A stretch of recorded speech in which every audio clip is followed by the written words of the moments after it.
Hello बच्चों, let's read this question. The question says, using Huygens construction, explain how a ray of light passing through a prism is deviated towards the base of the prism. Towards the base of the prism. तो हमें क्या करना है, Huygens construction को follow करते हुए ये show करना है कि यदि कोई लाइट रे प्रिज्म से पास होती है तो वो उस प्रिज्म के बेस की तरफ डेविएट किस प्रकार से हो जाती है। तो इसके लिए जो की कंसेप्ट है वो हम लोग डिस्कस कर लेते हैं।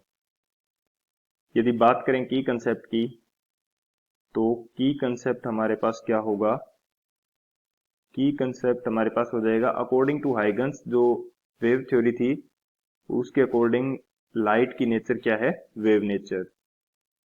तो ये हम की कंसेप्ट के अंदर लिख लेते हैं। According to Huygens wave theory, Huygens wave theory, light is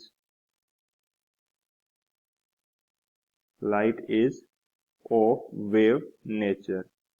light हमारे पास क्या होती है, वेव नेचर की होती है।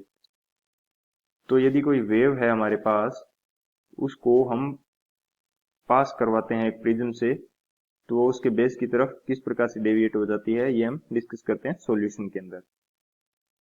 तो यदि बात की जाए सॉल्यूशन की, सॉल्यूशन हमारे पास क्या हो जाएगा, सॉल्यूशन हमारे पास हो जाएगा, हमारे पास कोई लाइट रे है, इसको हम एक प्रिज्म के ऊपर इंसिडेंट करवाते हैं। यदि मैं यहाँ पे कोई प्रिज्म बनाना चाहूं, ये मेरे पास मैं अज्यूम कर लेता हूं कि एक प्रिज्म है, इसको ये मेरे पास क्या है, ये मेरे पास है प्रिज्म, ये है इसका ए बी एंड सी। अब इसके ऊपर लाइट इंसिडेंट करवाई जाती है। तो ए बी फेस के लिए यदि मैं नॉर्मल ड्रॉ करना चाहूं तो वो मेरे पास किस प्रकार से होगा, तो ये मैं अज्यूम कर लेता हूं कि फेस ए बी के लिए मेरे पास क्या है, नॉर्मल। अब इसके ऊपर एक लाइट इंसिडेंट करवाते हैं। अब यदि मैंने कोई एंगल आई पे, नॉर्मल के साथ एंगल आई है, ये मैंने कोई लाइट रे इंसिडेंट करवा दी जिसका नॉर्मल के साथ एंगल कितना है, एंगल आई। तो अब ये रे जो डेविएट होगी फेस ए बी से, वो कुछ इस प्रकार से होगी कि ये इसकी बेस की तरफ झुक जाएगी। यानी कि ओरिजिनल के अंदर इस रे को किस टाइप से जाना चाहिए था, कुछ इस तरह से, लेकिन after passing through the prism ये डेविएट होगी नीचे की तरफ, एंड इसने एंगल बना लिया विद नॉर्मल, ये एंगल हो गया आर। ये हमारे पास डेविएशन क्यों होता है, यहां मैं अज्यूम कर लेता हूं कि मेरे पास म्यू वन है जो कि एयर है, तो म्यू वन की वैल्यू मेरे पास 1 के इक्वल होगी। एंड मेरे पास ये कोई प्रिज्म है, ग्लास प्रिज्म, जिसके लिए रिफ्रैक्टिव इंडेक्स क्या है, म्यू टू, इसकी वैल्यू होगी 1.5। तो हमारे पास जो म्यू टू है वो ग्रेटर देन क्या है, म्यू वन। एंड जब कोई भी लाइट रे रेयरर मीडियम से डेंसर मीडियम की तरफ ट्रेवल करती है तो वो नॉर्मल की तरफ बेंड हो जाती है। तो इसको यदि वर्डिंग के रूप में लिखना चाहें तो ये हमारे पास क्या होगा, व्हेन ए लाइट रे या एनी अदर रे, व्हेन ए लाइट रे travels from rarer medium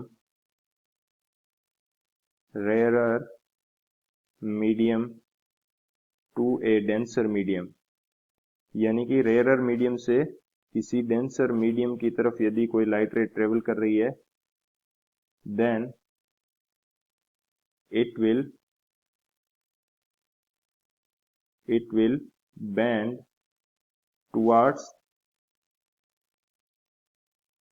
normal। तो ये नॉर्मल की तरफ बेंड करेगी। अब यदि ये नॉर्मल की तरफ बेंड करेगी तो ये नॉर्मल की तरफ बेंड करना मतलब इस प्रिज्म के बेस की तरफ बेंड करना। सो लाइट रे will deflect towards base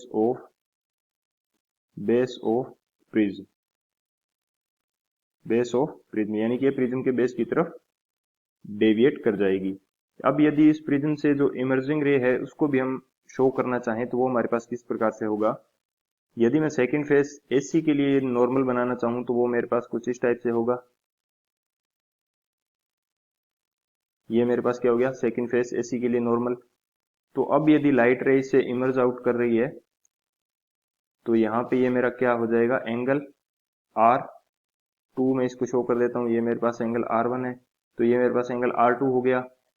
तो अब ये जब मेरे पास डेंसर मीडियम से रेयर मीडियम की तरफ मूव करेगी तो ये कुछ क्या हो जाएगी, इससे दूर हटेगी, नॉर्मल से दूर हटेगी। तो नॉर्मल से दूर हटने का मतलब है कि ये कुछ इस प्रकार से मूव करेगी।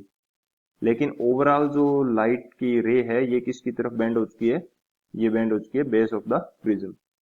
So this is our final answer. I hope you understood it well. Best of luck. Thank you.